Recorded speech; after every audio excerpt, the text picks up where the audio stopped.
দিনটা ছিল 21শে জানুয়ারি, আমাদের ফিলোসফি ডিপার্টমেন্টে পিকনিকের দিন। তো আজকে হলো 23শে এপ্রিল। তো আজকে বসে ভিডিওটা এডিট করছি। এতদিন গ্যালারিতেই ছিল ভিডিওটা। আমার আগের ভিডিও দেখলে হয়তো তোমরা জানবে অয়ন ভাইকে। আমাদের ডিপার্টমেন্টের একটাই মাত্র ভাই, ওদের বাড়িতে হয়েছিল পিকনিকটা।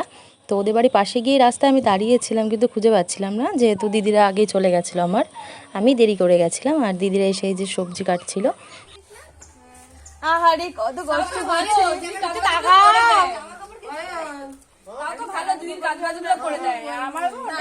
এই নতুন বধূ একটু তাকাও, কান্না করো না, এই সবার বিয়ে হয়ে যাচ্ছে, দিদির বিয়ে হচ্ছে না, দিদি কান্না করছে। ওই বোনকে বধূ বলার কারণ হলো ওর কিছুদিন পরে বিয়ে ছিল, মানে এখন বিয়ে হয়ে গেছে অবশ্য। অয়নদের বাড়ির পাশে একটা বাগান আছে, লম্বু বাগান, ওখানেই পিকনিক হচ্ছিল আমাদের সবার। এই যে চারি সাইড ঘিরে নিয়েছে যাতে হাওয়াটা কম আসে, আর সেই টাইমটা একটু শীত শীত ছিল, জানুয়ারির টাইম, বুঝতেই পারছো। আর যেহেতু আমরা কোনো রাঁধুনি ঠিক করিনি, নিজেরাই রান্না করব ডিসিশনটা নিয়েছিলাম। তো এখানে এই যে স্যার আর ওই সাদা টি শার্ট পরাটা, ওটা হলো আমার একটা বান্ধবীর বয়ফ্রেন্ড। তো স্যার আর ওরা দুজন মিলেই হলো উনানটা খুঁজছিল। তারপরে এই যে অঞ্জন স্যার এসেছে। স্যার না ফার্স্টে বুঝতে পারিনি যে ভিডিওটা করছিলাম, স্যার অবাক ভাবছে হয়তো ফার্স্টে ফটো তুলছিলাম। তো স্যার একটু হাই করে দিল। ছবি পার পিস 5 টাকা, আমি সিঙ্গেল ছবি সবাইকে তুলে দেবো। এটাকে পার পিস 5 টাকা, বেশি না। হ্যাঁ, সব জায়গায় বিজনেস তুলে দেবো, আমি সবাইকে ছবি তুলে দেবো। সিঙ্গেল ছবি তুলতে গেলে আমরা সব 5 টাকা। বিজনেস উইমেনের সঙ্গে বিজনেস ভালো করব। তুই ব্লগ বানাবি তো? তুই ব্লগ বানাবি? কিছু সময় বসে বোনদের সাথে আড্ডা দেওয়ার পরে যে সকালে খাওয়া দাওয়া কমপ্লিট করলাম আমরা সবাই। সবার জন্য কচুরি আর তরকারি আনা হয়েছিল দোকান থেকে। এবার আমরা রান্নার দিকে চলে যাব। এই যে চিকেনটা ধুয়ে এনেছিল, যেটা দিয়ে পকোড়া বানাবে, সেই চিকেনের জলটা ঝরতে দেওয়া হলো। এবার এই যে চিকেনটাকে ম্যারিনেট করা হচ্ছে, টক দই দেওয়া হয়েছে, জিরের গুঁড়ো, হলুদ, লবণ। বাট এখানে ডিমটা মিসিং ছিল, ডিম আনতে সবাই ভুলে গেছিলো, পরে ডিমটা আনা হয়েছিল, অ্যাডও করা হয়েছে। আমরা এদিকে চিকেন ম্যারিনেট করতে করতে কাকিমা, এই যে অয়নের মা, উনানটা ধরিয়ে দিয়েছিল। ফার্স্টেই হলো পাঁপড়গুলো ভেজে নিয়েছিল, তো তারপরে হলো পকোড়াগুলো ভাজে বলছিল। তো এখানে পকোড়া ভাজা মানে দেওয়ার মতন কেউ ছিল না, আমি আর অর্পিতা দি চিকেন ম্যারিনেট চিকেনগুলো দিয়ে দিচ্ছিলাম কড়াইতে। তো ফাইনালি আমাদের পকোড়া রেডি, খাওয়াও কমপ্লিট হয়ে গেছে।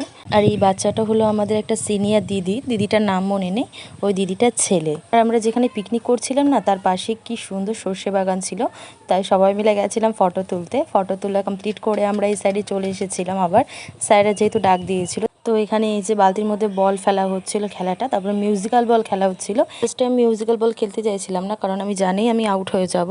আর সত্যি সত্যি আগেই আমি আউট হয়ে গেছিলাম। ফার্স্টেতে এই পুচকুটার কথা বলেছি। তো ওই যে আরেকটা বাচ্চাকে দেখতে পাচ্ছ, ওটাও একটা সিনিয়র দিদিরই ছেলে। হঠাৎ কাকিমা ডাক দিল, গিয়ে দেখলাম কষা মাংস টেস্ট করার জন্য আমাদের ডেকেছিল।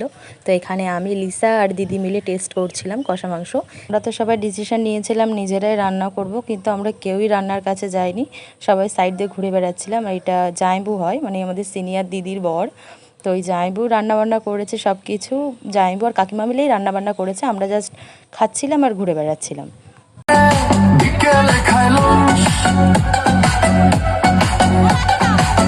মনের খুশিতে মরে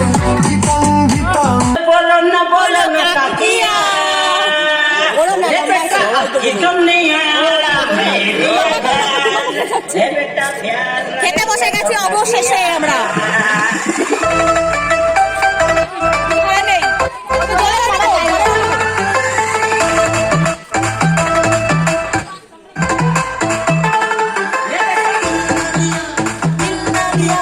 ভালো দিন আমাদের এখানে যাত্রা হেঁটে নিয়ে হবে। হ্যাঁ, অনেকটা করবে, কারণ দেখো আরে ওকে 5টায় অফিস ভাড়া যেতে হবে।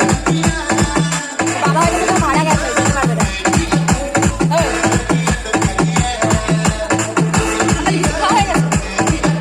সারাটা দিন সবাই মিলে অনেক মজা করার পর এই যে ফাইনালি সবাই খেতে বসে গেছি। আর মেনুতে ছিল ফ্রাইড রাইস, চিকেন কষা, স্যালাডও ছিল, সাথে অবশ্যই তো থাকবেই। তো খাওয়া দাওয়া কমপ্লিট করেছিলাম, আর লাস্টে চাটনি ছিল, আমের চাটনি দিয়ে টমেটো দিয়ে চাটনি রান্না করা হয়েছিল। খাওয়া দাওয়া কমপ্লিট করে অনেকটা দেরি হয়ে গেছিলো যেহেতু, তো আমরা সবাই মিলে যে বেরিয়ে পড়েছি। আর আমার বান্ধবীর বয়ফ্রেন্ড যেহেতু গাড়ি নিয়ে এসেছিলো, তো গাড়িতে করেই আমরা অর্ধেক রাস্তা চলে এসেছিলাম। তারপর অটোয় করে আমরা যে যার মতন বাড়ি চলে গেছিলাম। তো ভিডিওটা এই পর্যন্ত, দেখা হবে অন্য কোনো ভিডিওতে।